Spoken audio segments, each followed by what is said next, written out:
Meet Jinwoo, a guy who's basically married to one game, Tower Trials. While everyone else is still struggling through early levels, he's already conquered everything. Not just cleared it, he's the only player in the world to reach level 100, the undisputed rank 1.1. But the moment he finishes the game, reality begins to change. The world of Tower of Trials becomes real. Skills, monsters, and systems all bleed into everyday life. For Jinwoo, it's the perfect scenario. He knows everything, every mechanic, every hidden trick. This is his world now, and he's completely in control. Just as everything starts going perfectly for him, Truck-Cohen decided to say hi, and Jinwoo was left in a 10-year coma, removed from the very world he was meant to dominate. When he finally wakes up, everything has changed. Even his parents now have summons, and the news is filled with people clearing dungeons like it's completely normal. Then a system notification appears, asking if he's ready to start the tutorial. Not long after waking from his 10-year coma, my guy resumes life at home, but with a very different twist. He absorbs everything he can about this new world that has merged with the video game. For example, duels and raids are now everywhere. Dungeons must be cleared, and the Tower of Trials has become a real physical structure. The entire concept of the digital game has fully materialized into reality. 3 years after this strange merging phenomenon, humanity has adapted and now coexists with the evolved world. A low-ranking scroll could at best give you a D rank, but most rewards ended up being F rank. Higher-level scrolls offered better chances, going up to S rank, but with this one, a D is the best Jinwoo can hope for, and I definitely don't mean his package. Jinwoo is just praying for something usable.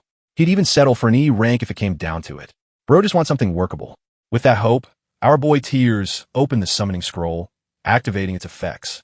Judging by his reaction, Jinwoo is genuinely excited because he can't wait to see what a real summon looks like in person. Suddenly, blue lightning crashes down violently, scaring the life out of him. Jinwoo watches in complete shock, the torn scroll lying on the ground. The system calls out, and to his surprise, confirms that he has summoned an X-rank wind fairy. In other words, something far from average. Completely stunned, Jinwoo questions whether this is even supposed to happen. The wind fairy looks at him in surprise, then becomes amazed at her own summoning. She's thrilled, swooning over the fact that someone managed to summon her after such a long time. Jinwoo is confused because summons aren't supposed to talk back, but then it clicks, and he asks if she might be Ramba. The question confuses her, and she quickly denies it, saying she's just a wind fairy. But as she floats there, she slowly recalls that only one person ever called her that, Jinwoo God. And that instant realization hits her. Her face flushes as she recognizes him as her beloved Jinwoo God. With tears in her eyes, she clings to his face, crying about how much she missed him while hugging him tightly. Our hero begins to understand why an X rank was summoned in the first place. Back in the game, if you exploited the Wind Fairy's hidden mechanics, she could evolve into a powerful support summon that boosts attack speed. They had spent so much time together during his early days that he even gave her the nickname Ramba. At the same time, he still can't believe that this bug exists in the current version since it was patched in Year 1 of Battle of Summons. Jinwoo checks the official records, recalling how the exploit was supposedly fixed. He even remembers his frustration when she was deleted despite all his investment. Examining her data, he discovers that the Wind Fairy now has a strange quarantine status, something he doesn't fully understand. The fairy begins to cry, explaining that she was trapped in a cage and couldn't escape ever since she disappeared. She begs him not to leave her again, but our hero pushes her aside, trying to piece together a theory, a game theory. First, Jinwoo asks what caused her quarantine status. The question startles her, and although she tries to remember, a sudden headache stops her, as if something is preventing her from recalling the truth. She puts on a cutesy act suggesting that some external force sealed her memories, but Jinwoo isn't buying it, and tells her to just say what she can remember. Ramba admits she can't say much, but confirms she was held in isolation, and no normal player could summon her. What's more interesting is that Jinwoo senses there are other summons like her that were also quarantined.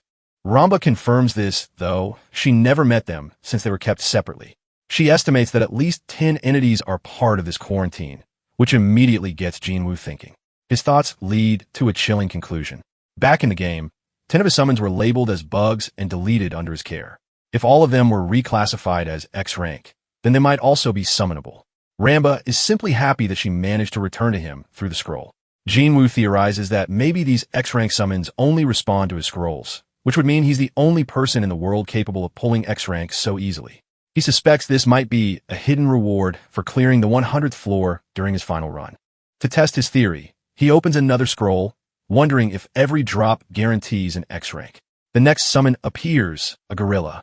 Unfortunately, his theory falls apart because this one is just a trash F rank, proving that X ranks are still based on RNG. Still, Jinwoo sticks to his original strategy. He just needs to farm summoning scrolls until he collects more X ranks. If he can reclaim all 10, he'll become even more overpowered than he was at his peak. Turning to Ramba, Jinwoo tells her stop calling him Jinwoo God because it sounds lame. More importantly, his name is already well known, and that kind of attention would only bring trouble. Right now, he lacks information and isn't prepared to deal with that. The moment people see him pulling X ranks, they'll start targeting him like there's a bounty on his head. Suddenly, a rumbling shakes the ground. Both of his summons panic as the system prepares to move him forward. His first task appears, a beginner dungeon, a simple trial meant to get him started. Jinwoo feels a bit uneasy. He may have cleared thousands of dungeons in the game like a no-life, but this is real life now. It's a completely different situation. Taking a deep breath, he admits he's scared, but reminds himself that he won't be fighting directly and that this is just a tutorial. With that reassurance, he steps forward as the system instructs him to head toward the entrance. Once inside, Jinwoo is slightly taken aback. The environment is far more eerie than he expected, and the dungeon confirms his entry, signaling the start. Following the tutorial, the system explains that dungeon battles use team-based summons with up to 5 per side. Since he currently has 2, Wind Fairy and Gorilla, the system prompts him to assign them to his slots. Jinwoo reflects that the safest strategy is always entering with 5 summons. Going in with just 2 is risky, but not impossible. After all, he's fought uneven battles thousands of times before. Knowing the mechanics inside and out, Jinwoo selects yes and assigns his summons. With both monsters ready, it's time to face the enemy. A low growl immediately puts him on edge. The opponent is a gray wolf, and the objective is simple: defeat it to escape. First, Jinwoo assesses it as an F-class monster. Then a shield forms around him, protecting him in a honeycomb-like barrier, just like in the game. But in reality, the stakes are far higher. Once the shield breaks, a single hit means instant death. No respawns, no second chances, straight to the Shadow Realm. The wolf's intimidating aura doesn't help, even if it's only F rank. Jinwoo sends in his gorilla like a rocket, but the idiot just stands there roaring instead of attacking. It's so slow that even the wolf hesitates. Embarrassed, Jinwoo quickly orders the fairy to step in. Ramba uses her skill, Wind Pressure, boosting the gorilla's attack speed. With the buff applied, the gorilla suddenly moves with explosive force. Jinwoo is satisfied with the result. At the same time, the gray wolf charges forward to meet the attack. What worries Jinwoo is the wolf size. It's much bigger than it should be. For the first time, he's unsure if his gorilla can win. This isn't a game anymore. Anything can happen. The clash begins as the wolf lunges first, biting into the gorilla and taking it down instantly, sending Jinwoo's stress through the roof. He yells at the fairy to do something, but she's already doing everything she can. With another boost, the gorilla surges forward and lands a powerful punch straight into the wolf's throat, knocking it back several feet. One last time, Ramba pours in her energy, pushing the gorilla to its limit. Empowered, the gorilla leaps and slams down with a devastating blow, tearing into the wolf's body. It follows up with a relentless barrage of punches, making sure the monster stays down. When it finally stops, Jinwoo and the fairy watch nervously. But in the end, Gorilla Boy stands victorious, having successfully eliminated the threat. It even roars in excitement as it celebrates. Our hero finally feels relief after surviving his first dungeon and is rewarded with 2 strength runes. In the next scene, we shift to the city, where Jinwoo's younger sister Ajin is making bank, earning around 200,000. 3 years ago, she picked up a new profession as a rune farming player. In other words, she dives into low-level dungeons and sells runes like a merchant to players who need them. She took on this role after hard times hit their family following Jinwoo's disappearance. But luckily, she managed to obtain a C-class summon with a rare 1% drop rate.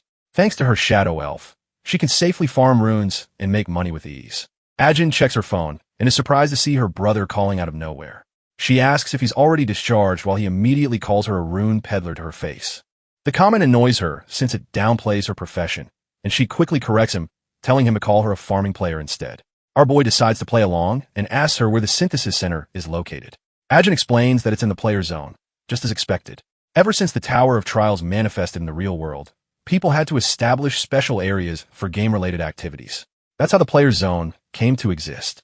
It houses synthesis and enhancement centers, all conveniently built near the tower. In the next scene, Ajin sits across from her brother at a table, explaining that real-world locations like Jamsil and Houndy have essentially become towers of trials. So far, Korea only has those two, but the player zone he's looking for is located around them. Jinwoo realizes it makes sense to place player facilities close to the towers.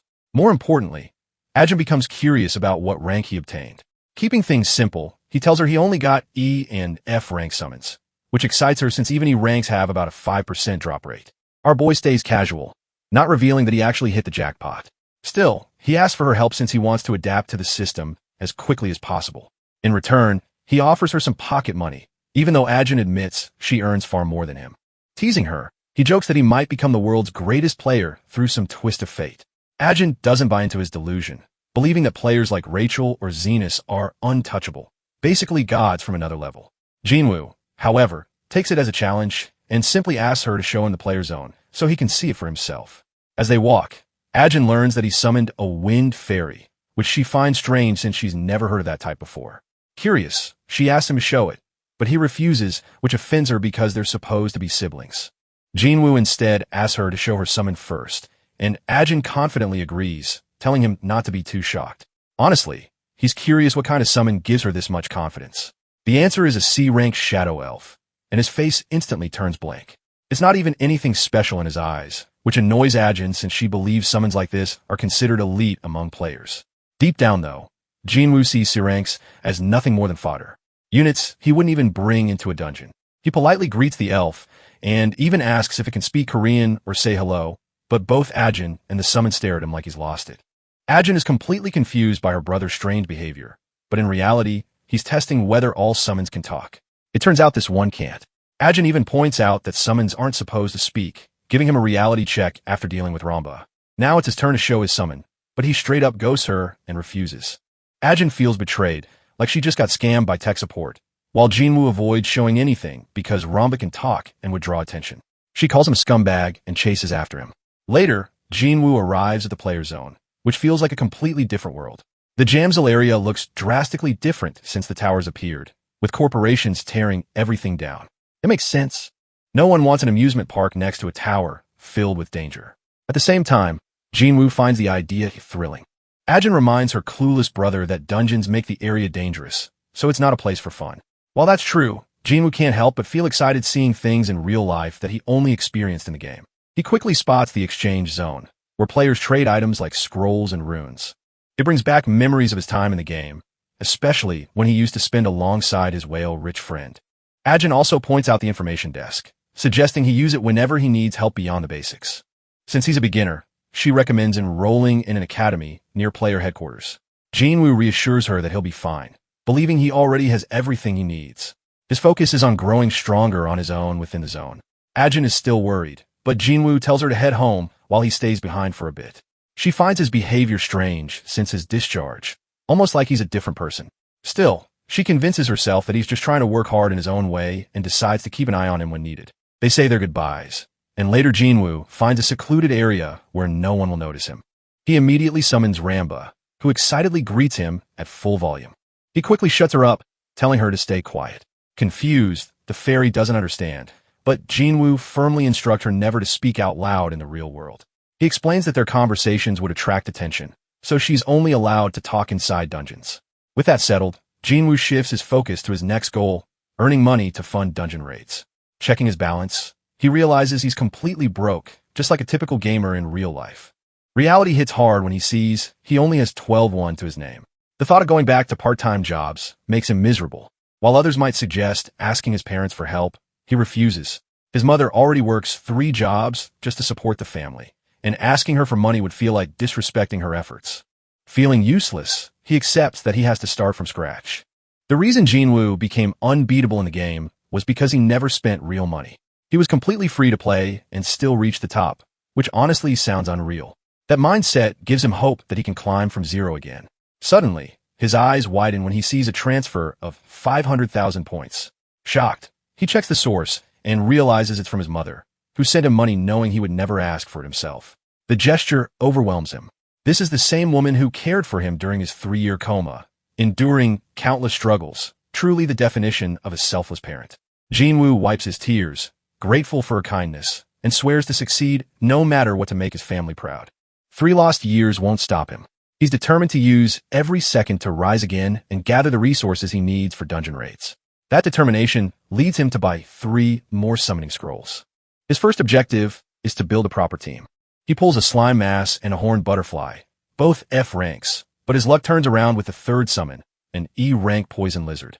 That's a solid outcome, beating the odds twice in just 5 pulls. The poison lizard has decent abilities, though he absolutely hates using the slime mask and is forced to keep it for now. Honestly, it's got a face only a mother could love. With his team assembled, Jinnu prepares to raid more dungeons and push their growth further.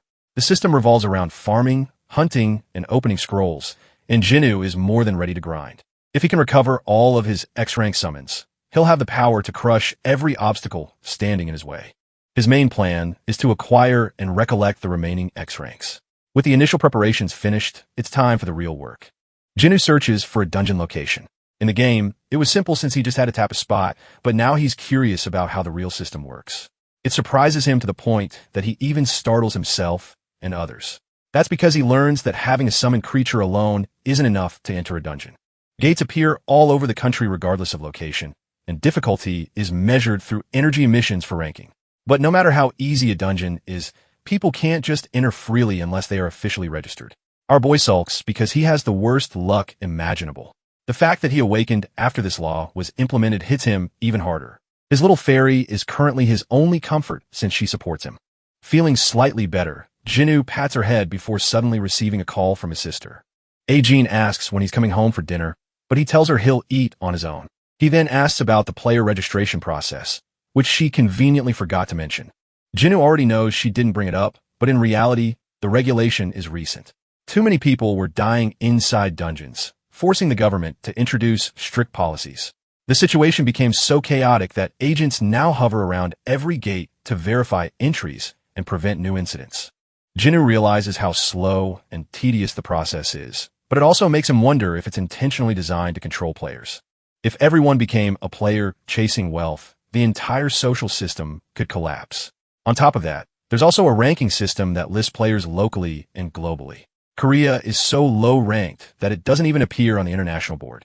Ajin feels disappointed, thinking that if Jinnu God were around, they would rank higher, completely unaware that she's talking about her own brother, the legendary player.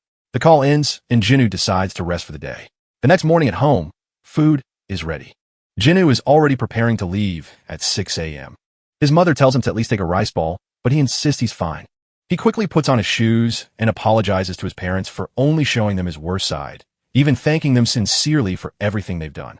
The parents are left completely shocked. His father flustered, his mother worried.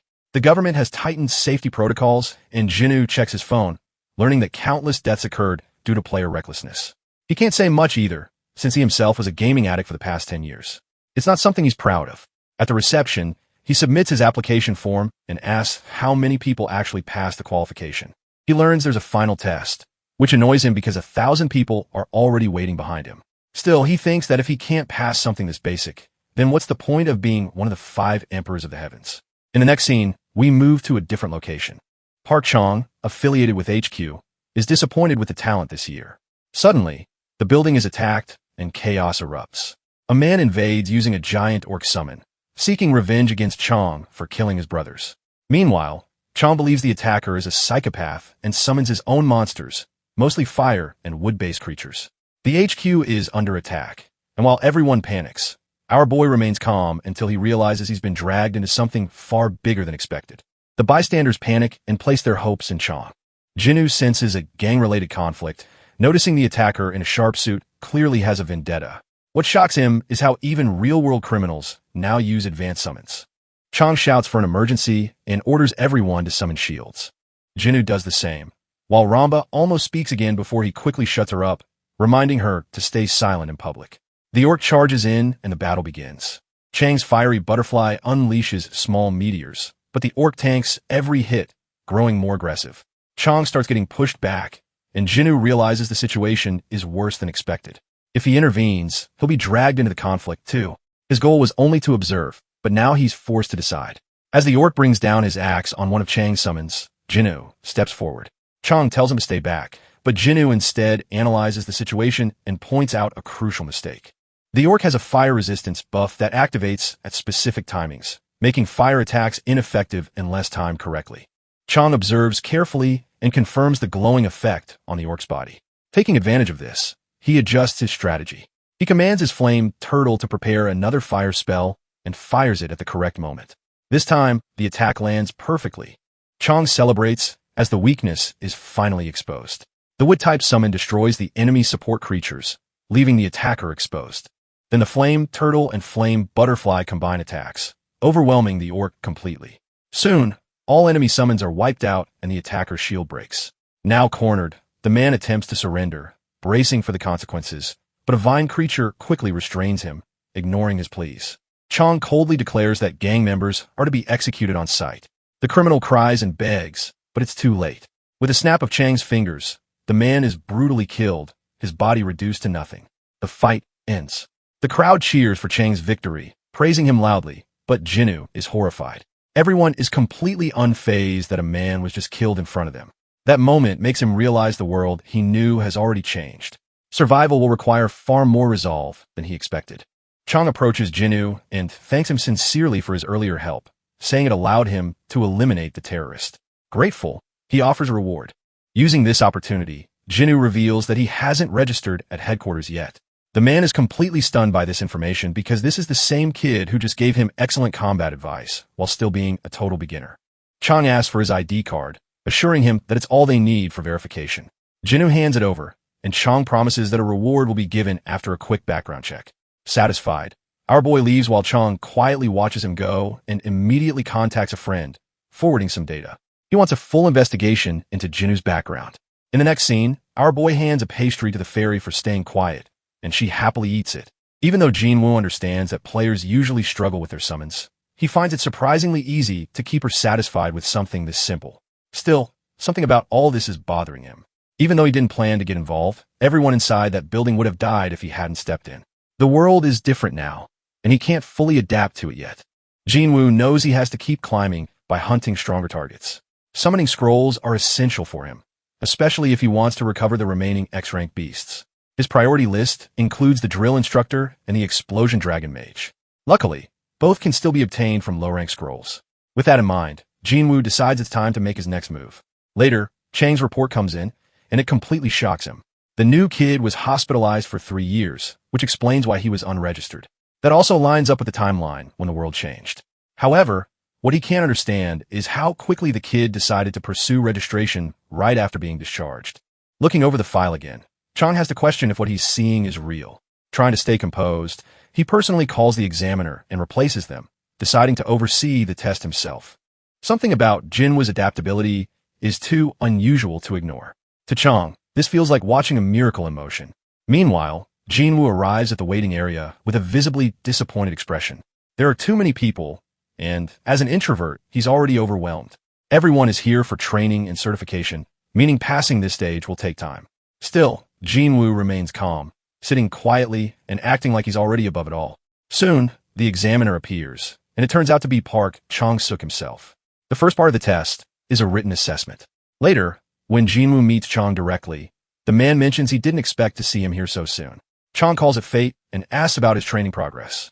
Jinwoo, however, remembers it differently. Earlier, during a lecture, he was bored while sitting with Ramfa. They were even teaching one of his old game combinations, which he found unimpressive in real time. Chang then brings up the reward application and says he has one more question before proceeding. The question surprises Jinwoo. It's whether he's a gamer. Jinwoo is stunned. Apparently, gamers is now an official term used for people who played Battle of Summons in the past. Around 70% of rankers fall into that category. Chang assumes this because Jinwoo was casually talking about buffs like an experienced player. Jinwoo confirms it, which immediately changes Chang's expression. He asks about his experience, but Jinwoo doesn't want to admit the full 10 years. So, he simply says 1 year. That alone shocks Chang. Most rankers couldn't even last half a year, so hearing 1 year makes him visibly impressed. Meanwhile, Jinwoo is confused by his reaction. Chang then presents the rewards. Jinwoo is given 2 choices. One is instant player registration along with a possible HQ position, and the other is a cash reward of 5 million won. Chang clearly expects him to choose registration since it's objectively better, but Jinwoo instantly chooses the money instead. That decision shocks everyone. Turning down both registration and a job offer makes no sense to Chong, but Jinwoo doesn't care. He believes he can register on his own and has no intention of joining HQ. His priority is summons. Later in the player zone, a staff member recognizes him and explains the practical exam rules. He must clear a dungeon, specifically the Tuesday dungeon, and faster completion means a higher grade. Chong observes from afar, still stunned by the rejection. Even more surprising is Jinwoo's exam sheet. He wrote so much about runes and summons that the examiners were genuinely impressed. Some even believe he will become a ranker soon. With explanations finished, Jinwoo is allowed to enter the gate. Inside, a shield forms around him as the dungeon begins. The environment is filled with toxic slime monsters, and the objective is simple: defeat them and escape quickly. Jinwoo activates Ramba's buff ability, boosting his summons, especially the gorilla's attack speed. The dungeon is structured like a maze, and most players get lost trying to reach the boss. However, Jinwoo recognizes the optimal route immediately. The slimes are slow, so the best strategy is to rush straight to the boss. Following his instincts, he and his summons take the shortcut, but then red warning screens appear. The boss is spawned earlier than expected. A massive slime towers over him. Without hesitation, Jinwoo sends Gorilla forward. The gorilla leaps and slams down with crushing force powered by Ramba's buff. The impact obliterates the slime in a single hit. What follows is a barrage of punches, reducing the monster into nothing but paste. Even F-rank enemies suddenly look dangerous under this power. Jinwoo becomes more excited as he realizes how strong his summons can become. Within moments, the boss is defeated and the dungeon is cleared in 5 minutes. For Jinwoo, this still feels slow compared to his old game records where he cleared dungeons in under a minute. Shockingly, this performance breaks the Korean record, unlocking an achievement. Jinwoo is stunned, but he receives 3 advanced summoning scrolls and 2 abrasives as a reward. What confuses him most is that this best record is still only 5 minutes. Meanwhile, HQ is in chaos trying to process the new record. At first, they assume it's Kang Jian, but they quickly realize it's someone unknown. Jinwoo, a name that doesn't even appear on a ranker list. Yes, a non-ranker has broken the record, the #1 record at that. A formal meeting is immediately called to discuss the achievement. Everyone is impressed, but Chong is the most hyped of all, practically convinced the kid is a generational talent. In other words, he wants to secure him no matter what, or at least prevent any other country from taking him for the sake of national survival. Chong strongly recommends that they register him as a player immediately, since time attack records are divided into national and global rankings. The previous Korean record was 6 minutes, while Rachel holds the global record at 2.5 minutes. And now Jinwoo has completely shattered the Korean record on his very first attempt. Because of that, Chong believes a normal evaluation is pointless. Someone like this deserves special treatment. Back to Jinwoo, he's actually a bit disappointed with how average his record feels. Chong suddenly rushes over calling his name with an almost overly excited energy, praising his performance. He asks how Jinwoo managed to do it, but Jinwoo keeps it simple and doesn't explain much, thinking the praise is exaggerated. Then, Chong hands him his official player license card. Jinwoo is surprised he got registered so easily without any real trial. However, Chong is still curious about his method. Jinwoo hesitates because revealing it could change everything. Korea's ranking, his personal freedom, and his safety. The upside is fame and money, but the downside is becoming a target or even getting control for information. Since the risk is too high, he avoids answering and instead calls out Chong for being too forward. Chong takes the refusal seriously, but also understands that this kind of gamer strategy is personal. He also admits that Korea urgently needs talent like Jinwoo. From this interaction, Jinwoo realizes Chong isn't a bad guy. He actually follows through properly and listens. That makes him consider whether using the country system could actually help him grow faster if timed correctly. He then asks to move somewhere quiet. In the next scene, Chong is practically pleading with him, emphasizing how much the headquarters needs his help, especially knowing he was just in a coma for 3 years. Chong apologizes again for the background check, explaining that unregistered skilled individuals often turn out to be criminals or gang-related players. Jinwoo feels slightly annoyed, thinking there's no point in investigating him further anyway. Chong agrees, but also notices something unusual. Most people feel pressured when national support is mentioned, but Jinwoo remains completely calm as if he fully understands his own value. While casually sipping coffee, Jinwoo asks what exactly the country can offer him. Chong quickly responds that he can provide full cooperation, though it sounds vague. He explains that as an assemblyman, his position is tied to public elections, meaning strong results could increase his authority. In short, he's a politician looking for leverage. He then asks Jinwoo to support him, so he can in return provide full assistance. But the offer feels underwhelming to Jinwoo, since there's no clear personal reward. Still, he agrees under one condition, a 1-month trial period. During that time, he'll focus on his own growth and decide later if cooperation is worth continuing. If not, he'll walk away and return everything. Chang interprets this as a trial partnership. It's bold, but it's his only chance to secure Jinwoo. They shake hands, both sides agreeing to the temporary deal. Jinwoo adds another condition. He wants confirmation that news of his record won't spread across the country, since he's concerned about safety. Chang initially says HQ can handle his protection, but quickly realizes even it may not be enough for someone like Jinwoo, especially given how easily he handled the dungeon. So, he accepts the condition, though he admits total information control isn't possible. They part ways on that note. Jinwoo leaves satisfied and immediately checks his rewards, especially the advanced summoning scrolls. He knows record-breaking rewards are valuable, and although opening them sounds tempting, gambling isn't his priority. Selling them seems smarter. Then he remembers the player web system, where all player data and trading listings exist. After installing and checking it, he's shocked each high-grade scroll is worth around 3 million won. That means he almost made 10 million won from a single dungeon run. Jinwoo quickly realizes his financial situation might change much faster than expected. He plans to sell the high-grade scrolls and reinvest into low-grade ones, focusing only on the summons he needs most. However, when he checks low-rank scroll prices, he's confused. They're listed at 5,001 each despite being easy to farm. The market is flooded with sellers, yet prices remain fixed. Realizing he needs more information, he calls his sister agent again. After explaining the situation, she tells him the HQ buys scrolls in bulk to support rankers. That's why the minimum price stays at 5,001. However, she adds that the system might change soon since it was created during the early era, and HQ no longer needs as many scrolls. That information immediately gives Jinwoo an idea. He hangs up and decides to meet Chang again the next day. Chang is happy to see him and asks what he needs. Jinwoo requests large quantities of low-level scrolls instead of high-grade ones, which surprises him. Most players want the opposite.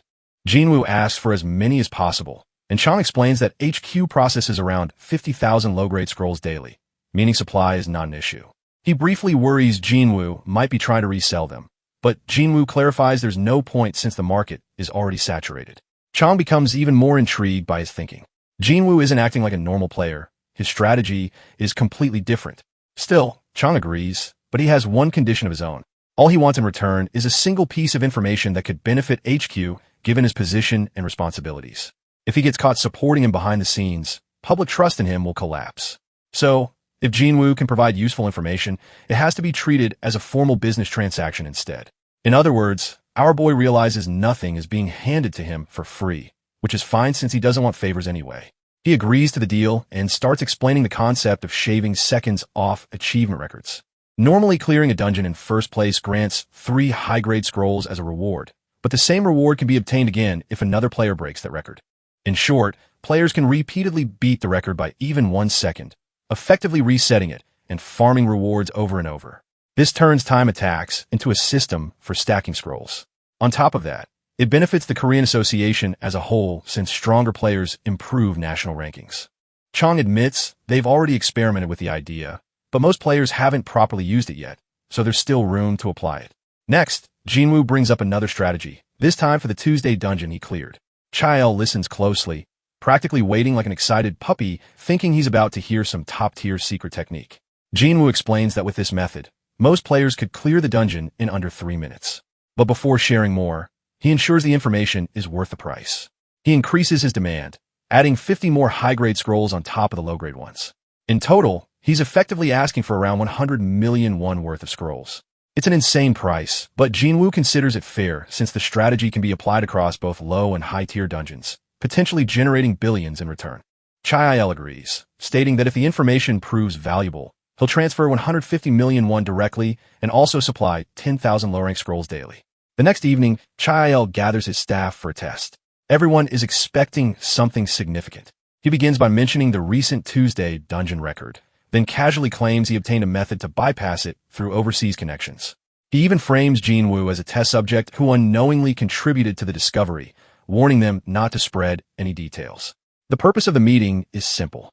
They will begin time attack testing using this new method. The key summon involved is the poison lizard.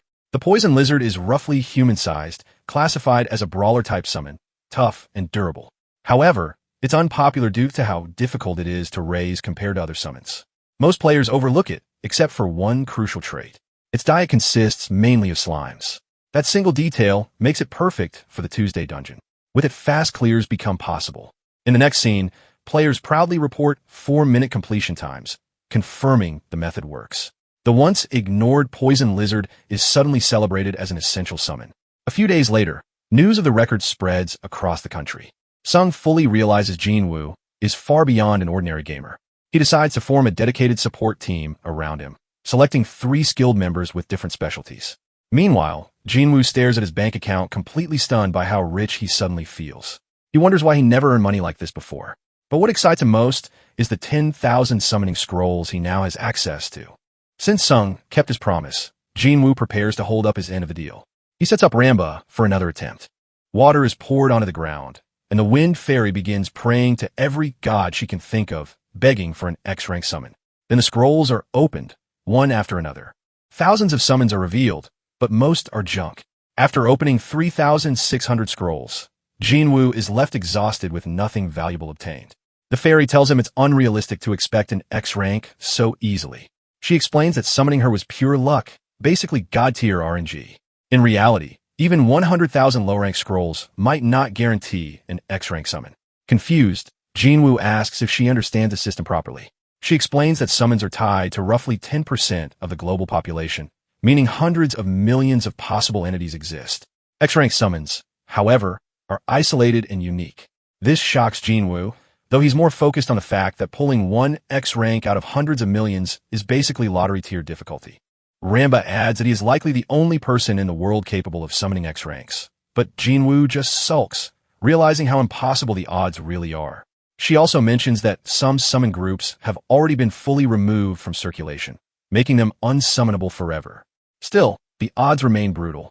Jinwoo briefly considers switching strategies to mid-tier scrolls, but that brings new problems, cost, efficiency, and scarcity. In the end, he realizes he has no choice but to work within the current system.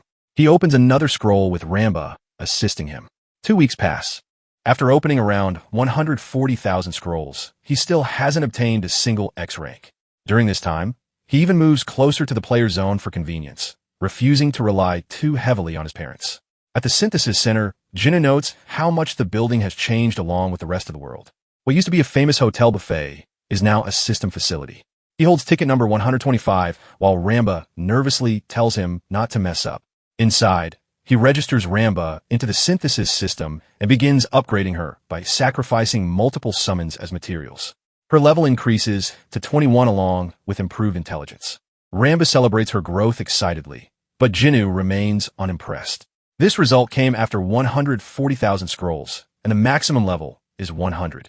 At this rate, he feels like he'll die before ever reaching the peak. More days pass, and Chang checks on progress reports. His team is fully established, and his focus shifts entirely toward Jinwoo. He learns that Jinwoo continues opening scrolls nonstop every single day. Even today, he purchased more using the 150 million won, still trying to get them at lower prices whenever possible. Unfortunately, the Management Bureau is already growing suspicious and raising concerns about the supply of these scrolls. Chang still can't understand why Jinwoo would invest so heavily in something like this, but he's certain the kid knows something they don't. Because of that, he agrees to the ridiculous proposal of selling each scroll at half price. The suggestion shocks his subordinate, who immediately warns that it will cause major problems. But the assemblyman remains calm, believing the talent they're dealing with is destined to become a national hero. In his mind, supporting Jinwoo now means later be credited as the one who invested in him early. That's why he considers this decision worth it. He also tells Byung-jin to keep everything confidential, limiting knowledge of the deal to himself, Jiwoo, and Taeseon. Meanwhile, we return to Jinwoo, who is once again suffering through thousands of scroll openings. He's visibly drained, and even the Wind Fairy is starting to question how long this is going to continue. To ease the situation, a new figure arrives, Yu-jia, a stunning member of his new support team. She informs him she's here regarding the proposal. Jinwoo asks about the discount arrangement, and she carefully explains that they will be providing him a 50% discount on scroll purchases. The news leaves him completely stunned. On top of that, She mentions an additional 100 million won budget allocation as part of his operational support. For Jinwoo, it feels like everything is suddenly leveling up to another dimension of luxury. Jiwoo reminds him not to leak any of this information, though she assumes he wouldn't anyway. She also mentions it's meant to strengthen their working relationship, something Jinwoo has no complaints about. After she leaves, Jinwoo finally feels what real from the assemblyman looks like. It pushes him to think even more seriously about pulling an X-rank summon as soon as possible to repay that trust. Back to grinding. He continues opening thousands more scrolls, still nothing but F-rank trash, no progress at all. At this point, he's gone too far to stop. He starts praying desperately for the explosive dragon mage, and then finally, it happens. After what feels like endless suffering, the gacha gods respond. Both Jinwoo and Ramba are left speechless as the explosive dragon mage is successfully summoned. Jinwoo is overwhelmed with emotion, even tearing up, feeling like all his frustration has finally paid off. For a moment, it feels like he's reached the end of his struggle, but he doesn't stop. There's a phenomenon known as a momentum luck, where rare summons tend to appear back-to-back. Trusting this, he opens another scroll, and unbelievably, it works again. The drill instructor appears. Jinwoo is completely overwhelmed, crying tears of joy. After weeks of failure, he has finally obtained the exact summons he wanted. The drill instructor is an X-grade summon specialized in training and growth acceleration. While not a combat powerhouse himself, he dramatically boosts the strength development of other summons. He immediately recognizes Jinwoo and Bose, acknowledging their bond. Ramba and the drill instructor also share a strange familiarity, as if they've all been connected before. Then the explosive dragon mage appears as well, confirming her identity.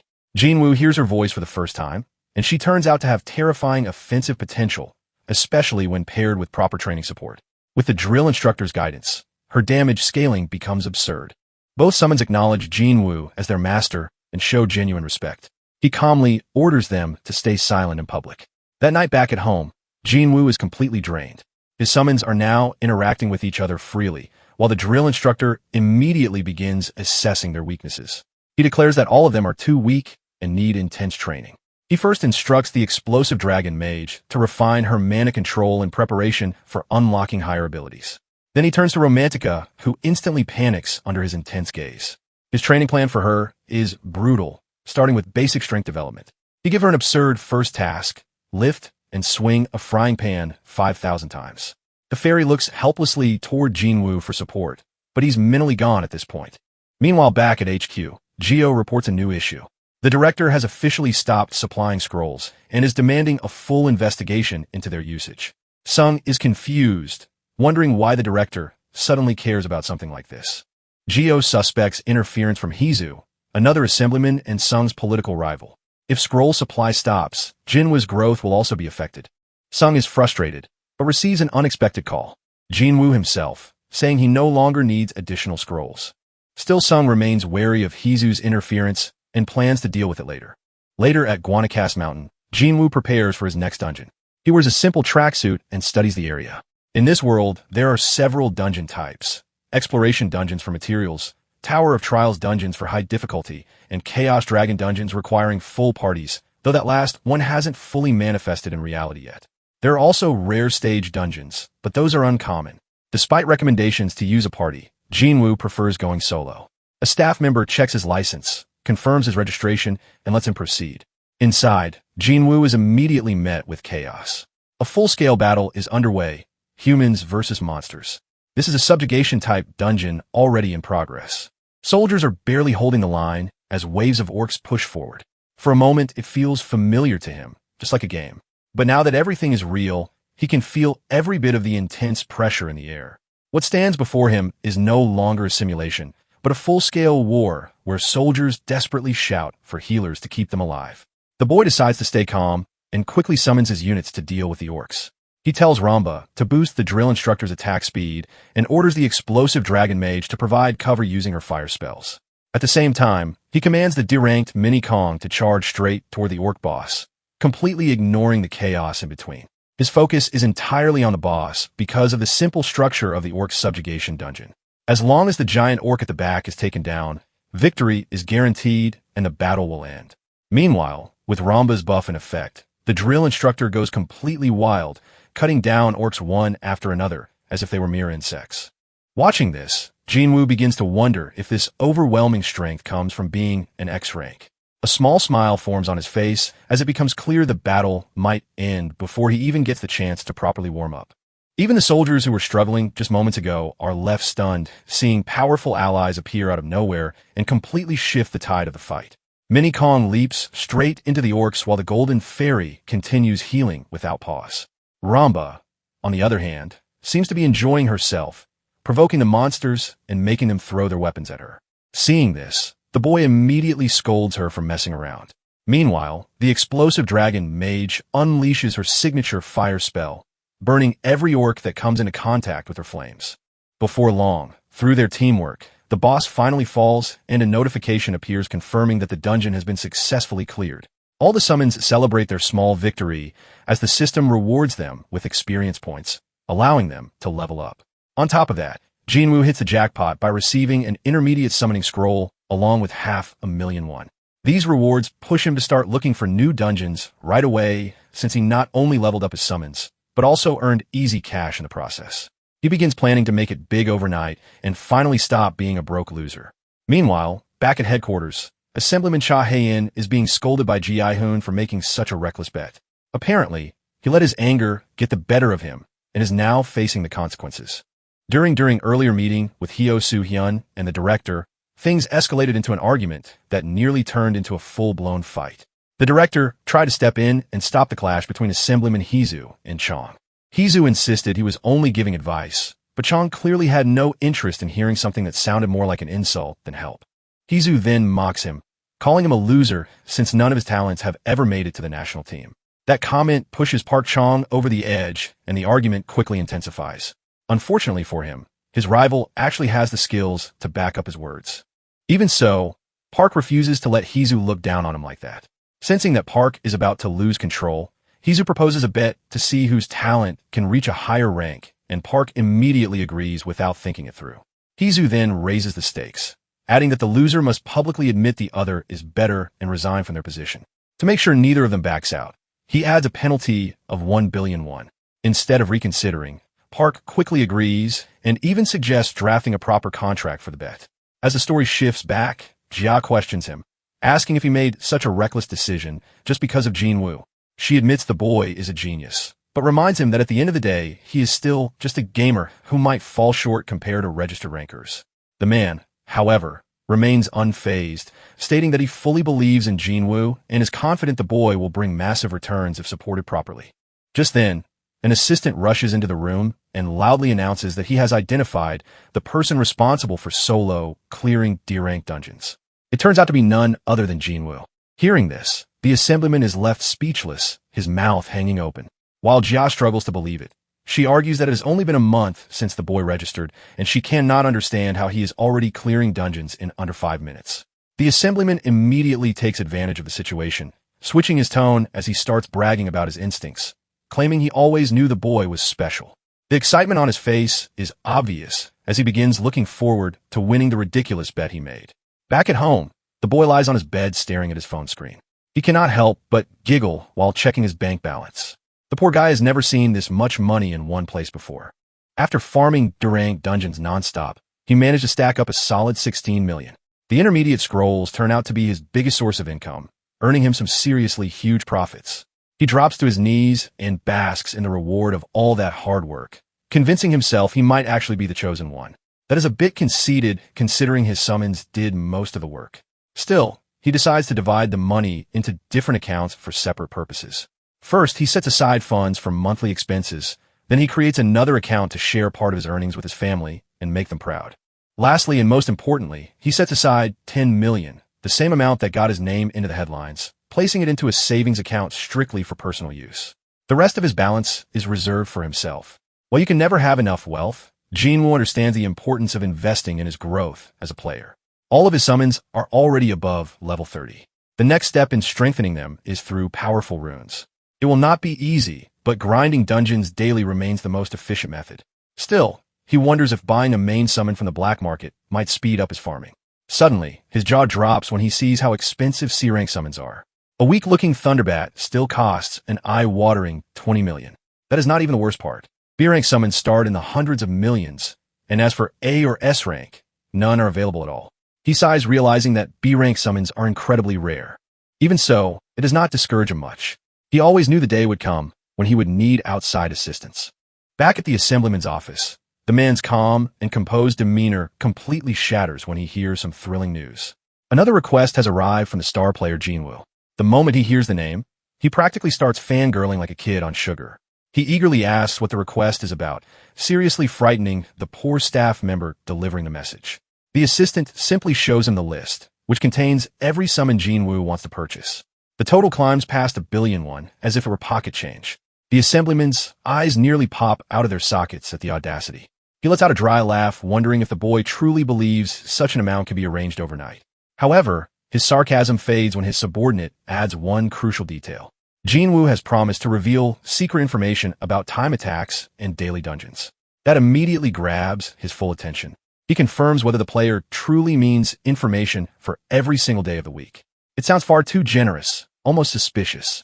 Still, he chooses to trust Jinwoo and decides to bring the proposal to the director. A few hours later, he returns to the office, slamming his fist on the desk and looking like he might flip it at any moment. His team can already tell the meeting did not go well. The director rejected the proposal outright, even though it could have pushed their company to the top of the industry. Watching him fume, Jiwoo quietly thinks she wishes every manager had that much passion. When his subordinate asks what happened, the assemblyman explains that the director wants solid proof of Jinwoo clearing dungeons first. Their demand feels ridiculous since the player needs money to buy summons that will help him clear those dungeons. Jiwoo agrees that missing this opportunity would be a huge mistake. Seizing the moment, she calmly suggests that selling priceless dungeon intel for only 1 billion might actually be undervaluing it. Her lips curl into a confident smile as she offers a simple solution. She can cover the payment herself. Hearing this, Assemblyman Park recalls that Jia is not just an employee with bold opinions. She is the heir to the Daesong family group, someone who received the finest education and has collected achievements throughout her life. Unlike the rest of her family, however, she has always been more interested in players and dungeons than corporate affairs. And right now, the player who fascinates her the most is Jinwoo, the rookie who went from nobody to clearing dungeons as if it were a side hobby. Now that he is offering an exclusive deal, this feels like the perfect opportunity to recruit him into her own agency before anyone else can. The assemblyman's current position comes with countless restrictions, but this arrangement would give him full freedom over future profits. No need to beg for approval. Still, he hesitates and asks if she is truly comfortable betting such a massive sum on a player with an uncertain future. The high-class lady responds with a cheeky smile, asking if he even knows her current bank balance. She assures him money will not be an issue. All she needs is a single meeting with the player. After that, she is confident she will have him firmly in her grasp. Later that evening, she sits alone by the window of a fine dining restaurant. That is when her awaited client finally arrives. Looking sharp in a perfectly tailored two-piece suit, Jinwoo feels slightly surprised at how quickly the assemblyman agreed to the arrangement. From his perspective, all he did was request a formal meeting in exchange for a bit of secret information. It is his first time in such a luxurious place, one that makes even five-star hotels seem underwhelming. The line of waiters welcoming him at the entrance almost makes him feel like a true boss. Just then, a graceful voice calls out to him, leaving him completely speechless. He is stunned to finally meet the woman he has only ever seen on his phone. The Daesun Company heiress truly has everything one could ask for. She is intelligent, beautiful, and backed by a powerful family. Honestly, name a trait, and she probably has it. Never in his wildest dreams did he imagine that the genius constantly making headlines would be working with HQ. Curious why she is sitting alone, he asks if no one else will be joining them. She smiles softly and explains that she was the one who reached out to him, not Mr. Park. Soon, exquisite dishes are placed neatly in front of him as Jia delivers the unfortunate news that HQ cannot afford to provide the resources he requested. Mr. Park did everything he could to persuade his higher-ups, but he was met with rejection after rejection. The boy remains completely calm, saying it is a shame they cannot help. He casually adds that he is confident he can climb to number 1 even without their support. However, she surprises him with a new proposal, sliding a drink toward him. She reveals that she plans to establish a management firm built specifically for him and him alone. He nearly chokes, trying to process the generosity of the offer. In his eyes, it is an incredible deal. Owning a company would mean zero restrictions, driven purely by profit, which just happens to be his specialty. Still, that is not even his main motivation. This is also a golden opportunity to strike a deal with someone capable of buying his secret information at the highest price. Jia adds that she, along with the entire Daisung group, will unconditionally support him with whatever he needs. Within seconds, he is completely disarmed by her confidence. He bluntly admits that it is hard not to like her. She praises him in return, calling him a talent who deserves such treatment. She tells him they will discuss the finer details of his contract later. For now, she suggests he greet the summons he ordered. Jinwoo's jaw drops. She actually fulfilled his request before he even signed anything, almost as if she already knows he will not refuse. She flashes a smug smile and tells him to think of it as a gift of appreciation. The next day in the mountains, his little sister searches for him at their usual spot. He has not contacted her for an entire week, and on top of that, he suddenly moved out to live on his own. She is clearly annoyed when a gorgeous woman walks past her, leaving her speechless. She does a double take, feeling like she has seen that face somewhere on social media. Her brain struggles for a moment before it finally clicks. It is a national icon Jia, who seems to be looking for the same person. Nearby, the boy is breaking a sweat from intense morning drills. His summons look even worse, practically collapsing from exhaustion. Just then, they notice someone approaching. Jinwoo turns and spots Jia climbing the stairs, clearly not dressed for exercise. He is genuinely surprised to see her there. She calmly says she is impressed to find him training this hard so early in the morning. Together with his summons, he actually looks like he has formed a proper party. Then she offers him yet another token of appreciation. A screen suddenly appears before him, stating that Jiao wishes to initiate a trade. A warning message pops up, advising him to carefully review the trade terms before accepting. The system exists to help players support one another, but if anyone attempts to scam the other party, there are serious consequences. The system literally strikes offenders with lightning as punishment, so honesty is strongly enforced. Right before his eyes, he sees Jia's entire collection of summons listed for transfer. In exchange, she asked for absolutely nothing. Without hesitation, he presses accept, and just like that, her entire collection becomes his. Immediately after, he bows to her repeatedly. This gift is far beyond anything he believes he deserves. She brushes it off, saying it is not a big deal, and suggests they move on to the actual contract. She has already decided on the company name, a combination of their surnames. The profit distribution is just as generous. Jinwoo will receive 70%, she will take 25%, and the remaining 5% will go to Mr. Park. The poor man deserves a comfortable retirement someday. Of course, it is not charity. Park will continue supporting them from his position inside HQ. As for the paperwork, she has already arranged for an assistant to handle everything. Jinwoo raises an eyebrow, pointing out that those assistants were employed by HQ. She casually informs him that they have already resigned. Apparently, offering triple their previous salary is a very effective motivator. Moving on, he wonders if she is truly fine with giving him 70%. She calmly assures him it is not generosity, but a calculated decision that reflects her confidence in his potential. What she does not say out loud is that money is not her real goal. Her true intention is to win Jinwoo completely to her side. Without hesitation, the boy presses his thumb print onto the contract, sealing the deal as the two of them shake hands. Just then, one of his summons notices movement in the forest. In the blink of an eye, it disappears into the bushes. Moments later, violent screams echo through the trees. Shortly after, it returns, dragging two familiar figures like pieces of meat from a butcher shop. Completely confused, Jinwoo stares at his little sister, Ajin, and asks why she was sneaking around in the bushes. He pieces together her story and realizes that she recognized Jinwoo as a celebrity she admired, which led her to follow her without thinking. She quickly tries to reframe the situation, claiming she was just curious at the time. By then, Jiao had already left, so Jinwoo presses further, pointing out that it still counts as stalking. He asks if she decided to watch them from a distance after seeing him with Jiao. His sister falls silent after being exposed.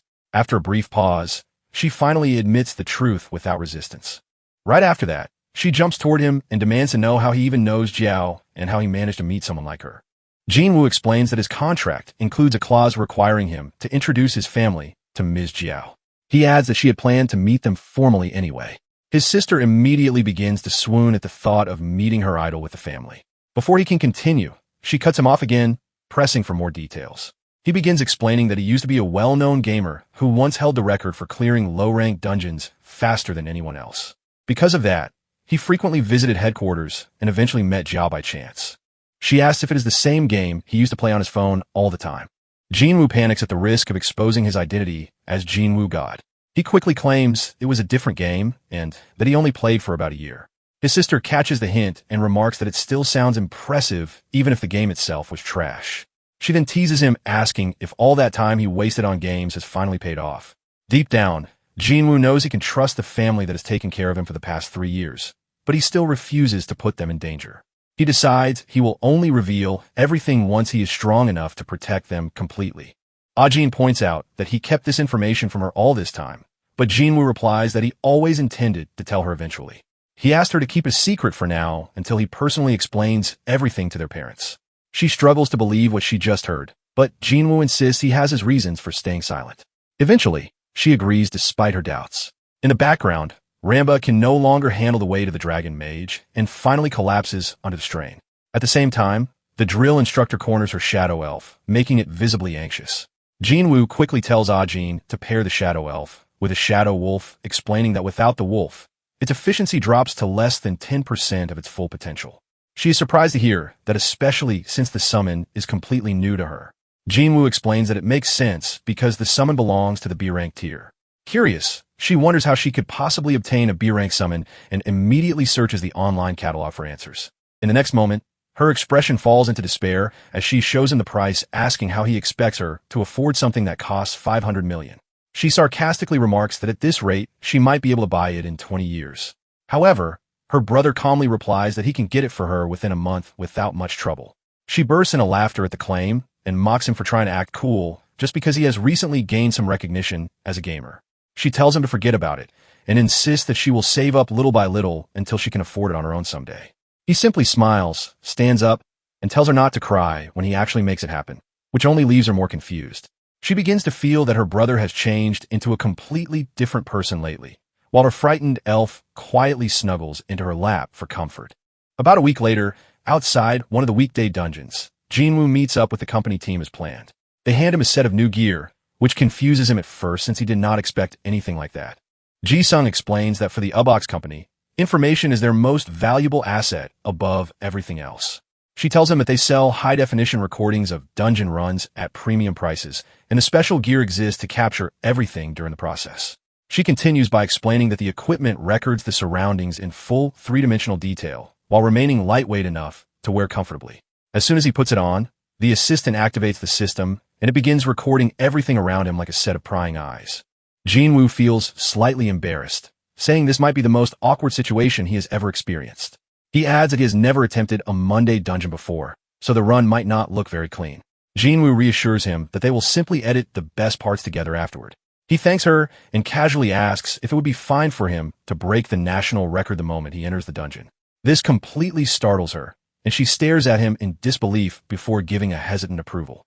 She wonders if he is joking and tells him to stay relaxed and perform naturally based on his instincts as a gamer instead. After entering the dungeon, he recalls that the current Korean record sits at around 7 minutes. He immediately concludes that surpassing it will be easy. He remembers that this dungeon uniquely drops attack-related runes, making clear time directly tied to ranking performance. Just like in other games, attack runes play a crucial role in the boss system, and without them, progression becomes nearly impossible. In addition, the dungeon operates as a defense-type scenario where surviving for 30 minutes guarantees a clear. However, completion time still matters, so if he manages to defeat the final boss, known as the Lich, the dungeon ends instantly. Because of that, eliminating the boss has become the primary strategy for top players aiming for fast clears.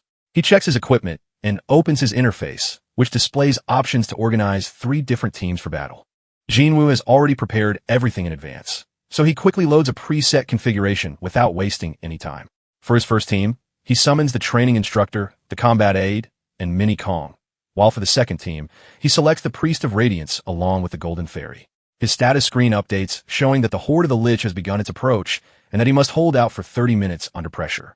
The timer starts immediately, and Mini Kong charges forward in a frenzy, tearing through the incoming skeletons without restraint. Jinwoo signals his summons to push forward and carve a path toward victory. As the Horde advances, he orders them to move toward higher ground without delay. The training instructor Hung looks surprised at first, but follows the command, realizing that everything is being recorded. Jinwoo estimates that it will take at least 2 minutes to reach the higher position, and during that time, he trusts Mini Kong and Hung to handle the incoming enemies. Once they arrive, he instructs his combat aide to take position and prepare for the next phase. He recalls that in the game the combat aide has long range and exceptional accuracy, making it useful in specific situations. However, in reality, its damage output is extremely low to the point where it cannot even defeat a standard monster after hours of continuous attacks. Even so, in this low-rank money dungeon, the aide becomes the perfect summon because the Lich has relatively low health overall. He tells the aide to hold fire for now, and then orders Radiance to cast a blessing over the battlefield. He explains that this blessing removes the Lich's dark shield, which normally grants immunity against long-range attacks. Once the shield disappears, he commands the combat aide to begin firing immediately, while Mini Kong and Hung maintain control of the advancing horde. Radiance and Murmury provide support from above. The aide fires its shot, and as expected the damage appears underwhelming compared to the other summons. However, the key detail is that the Lich's health steadily decreases with each precise hit. After several successful shots, the Lich begins to weaken and Jinwoo notes that with normal runes this process would have taken far too long. That is why most players avoid bringing the combat aide into this dungeon. At that moment, a skeleton slips past Kong and rushes toward Jinwoo, but Hung intercepts it instantly and eliminates it without hesitation. Jinwoo then points out that he holds a major advantage because he can combine runes with Han's abilities to unlock the combat aide's full potential. With that enhancement, even a top-tier Lich can fall from a single decisive strike. The next shot fires, and the Lich suddenly falters as its condition worsens rapidly before collapsing backward. The system screen updates, confirming that the boss has been defeated and the dungeon has been cleared in 4 minutes and 12 seconds. The entire squad exhales in relief as the results screen reveals that they have broken Korea's all-time record and unlocked a special achievement. Meanwhile, Jiwoo wonders if he truly intended to attempt a time attack on his very first run, feeling that it might have been too ambitious. She quietly notes that it has only been a week since he obtained his summons, and they would have supported him regardless, even if he failed. The assistant grows anxious and asks if she really believes that Jinwoo can break every record without exception. He continues, saying that while breaking the Tuesday record is impressive, they never discussed how he plans to clear the remaining dungeons ahead. He points out that Jinwoo is not the first player in Korea with a year of experience and questions whether he has been completely honest from the start. Jinwoo cuts him off and asks if he is worried about the situation, which immediately softens his expression. She looks back at him and tells him not to stress about the investment since she used her personal funds anyway. She adds that even in the worst-case scenario, she will ensure their careers remain secure without any damage. On top of that, she reassures them that their salaries will remain unchanged, which causes both of them to tear up in relief. Jiwoo reflects quietly, reminding herself that she has more than enough resources to handle any outcome that may come from this decision. At the same time, she cannot shake the feeling that Jiwoo is hiding something far greater beneath the surface. The confidence he displayed before entering the dungeon made it clear that the challenge meant almost nothing to him from the very beginning. Just then, news arrives confirming that the record has officially been broken, sending shockwaves through everyone involved. The information quickly reaches HQ, where they realize that the low-rank Monday dungeon record has been shattered by an unbelievable margin of 3 minutes. They immediately look up the player responsible and discover that it is none other than Jinwoo, leaving them completely stunned.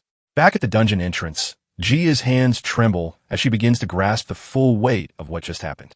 In her mind, the business will perform decently at worst, but if everything goes right, it could grow into something far beyond expectations. Meanwhile, inside the dungeon, our boy looks at the magnificent scene before him, reflecting briefly. As he stares at the portal, he remembers that there is something else he needs to do first. He switches off the recording device and summons the system panel, telling himself that it is finally time for some intense grinding. In the game, after clearing a weekday dungeon, players unlock a feature known as Auto Battle. As the name suggests, as long as your summons handle the grinding, you can continue collecting rewards effortlessly. Returning to the present, he sends the drill instructor back into his inventory and summons Ramba instead, placing her in charge of the grinding session. This surprises her, but Jinwoo explains that he is not using Hung because he wants him to train the others. He teasingly asks if she would prefer to train as well, which makes her freeze instantly. The poor fairy is thrown into a flashback of her brutal training under the ruthless instructor who pushed her beyond her limits. Remembering that traumatic experience, she nearly breaks into tears and begs him to let her focus on grinding instead. With that settled, he forms a plan to clear all the weekday dungeons first and then maximize profits using the auto battle system. This approach has an added benefit, as the summons will continue leveling up while grinding, making the process extremely efficient. With everything decided, he takes his leave while the wind fairy happily waves him off, relieved that she has escaped further torture. As soon as he steps through the portal, he is greeted by an unexpected sight. His team members have rolled out a red carpet, treating him like a celebrity. Trying not to overthink it, he hands over the equipment and asks Jia if that will be all. She assures him that they will do everything possible to keep his identity from leaking. To her surprise, Jinwoo says that he no longer cares about that. Instead, he looks her directly in the eye and asks her to prioritize protecting his family. He points out that Korea's gangs are both powerful and dangerous, but if their focus remains solely on him, they can provide better protection. Jinwoo pauses for a few seconds before agreeing, promising to use all her resources to ensure their safety. Sometime later, our hero returns to his first dungeon and uses his spotted lizard summon to set yet another record, this time finishing in nearly 3 minutes. Although he makes the run look presentable on screen, his actual skill level is already good enough to compete on the world stage. By using speed runes on the lizard along with buffs from the Wind Falcon, breaking the record becomes effortless.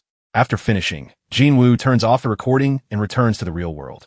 The following day, he enters the Wednesday dungeon, which takes place in a frozen wasteland. This dungeon is known for its unique mechanic, a movement debuff that slows players down to a crawl, making progress extremely difficult. Shivering from the cold, he summons his Frost Cat, Wind Falcon, Titanium Golem, Horn Fairy, and the explosive Dragon Mage. Together, their cold resistance abilities make the environment manageable. As Jinwoo surveys the battlefield, he spots massive white gorillas charging toward them. He immediately orders the Titanium Golem to move forward and activate its shield while the Wind Falcon provides a speed boost. The entire team rides atop the golem like a moving fortress, pushing forward at full speed despite the harsh terrain. As they advance, Jinwoo struggles to keep himself from getting sick, having underestimated how rough the ride would be. The snow gorillas launch powerful snowball attacks, but the golem absorbs everything without difficulty. Not only that, it suddenly leaps upward as if gravity does not apply, scaling the side of the mountain with ease. Jinwoo then signals the dragon mage to prepare, drawing her attention to what lies ahead. As soon as they reach the ledge, a system warning appears, indicating that the dungeon boss is nearby. The gorilla boss Pro Max unleashes a deafening roar, but Jinwoo remains unfazed and immediately issues commands to the Horn Fairy. She flies ahead and uses her ability to destroy the boss's protective shield. Without wasting a second, he signals the Dragon Mage, who unleashes a devastating flame attack that engulfs the boss entirely. Within moments, the dungeon is cleared in under 5 minutes. Jinwoo celebrates briefly after setting another record, only to suddenly double over and vomit due to motion sickness from the intense ride. From that point on, headlines begin to flood the media reporting on a mysterious no-ranker who is breaking national records across Korea. People soon realize that this is the same player who cleared the Tuesday dungeon, causing his popularity to skyrocket. Gossip spreads rapidly as he becomes the center of attention. Back at HQ, the director grows increasingly irritated as he reviews the headlines. His secretary informs him that this is the same player Assemblyman Park had mentioned earlier, the one tied to the rejected deal. The agreement was that Jinwoo would provide valuable information in exchange for low-rank summons, but Assemblyman Heezu opposed it, insisting that funds should not be released without proof. The director closes his eyes, realizing that the information had been legitimate all along. Taking a deep breath, he admits that while Heezu had a valid concern, results are what truly matter in politics. If they had supported Jinwoo from the start, their influence would have skyrocketed by now. Frustrated, he shifts the blame onto Heezu, claiming he squandered a once-in-a-lifetime opportunity. Without hesitation, the director orders his secretary to contact Jinwoo directly. Now that it is clear he is not a fraud, they must bring him back at any cost. Meanwhile, the system mechanics become clearer. Monday and Wednesday dungeons reward runes, while Tuesday dungeons provide abrasives. Thursday dungeons, on the other hand, grant skill books. Although they do not offer overpowered abilities or skills beyond what the drill instructor can unlock, they still provide valuable enhancements for players. Because of this, Jinwoo does not bother with Sunday dungeons, as they offer the same rewards, but with significantly higher difficulty. That is why the group chooses to rest on Sundays instead. In Thursday dungeons, players are immediately thrown into a boss fight upon entry. In this case, the Dirt Golem boss has incredibly high defense. Most players rely on White Wolves to reduce its defenses, but Jinwoo takes a different approach. Instead of relying on strategy alone, he overwhelms it with brute force and raw damage. Before starting, he switches off the recording device, knowing that this kind of run would not appeal to viewers. After all, most players do not have access to X-grade summons capable of replicating his strategy. To them, it would feel less like guidance and more like watching someone play with unfair advantages. Our boy makes up his mind to guide others by telling them to lower the boss's defenses using white wolves before unleashing extreme damage dealers. Climbing onto his titanium golem, he recalls that the dirt golem's weak point is its head, which is why he uses his own golem to even the odds. As his summons prepare for battle, he commands them to focus all attacks on the head, a strategy that would make even Thor proud. The two giants clash in a brutal fist fight while the drill instructor unleashes an ancient refined technique to carve through the dirt golem with precision. At the same time, the dragon mage rises high into the sky and summons her devastating fire dragon spell once again, reducing the dirt golem to nothing more than a lifeless shell. Moments later, the system announces that the dungeon has been cleared in just over 5 minutes. Watching the drill instructor, Jinwoo realizes just how broken his abilities truly are and that there was probably a reason they were restricted before. Even so, he has no intention of abusing that power, knowing that with a properly trained dragon mage, he could already clear even the highest grade dungeons almost instantly.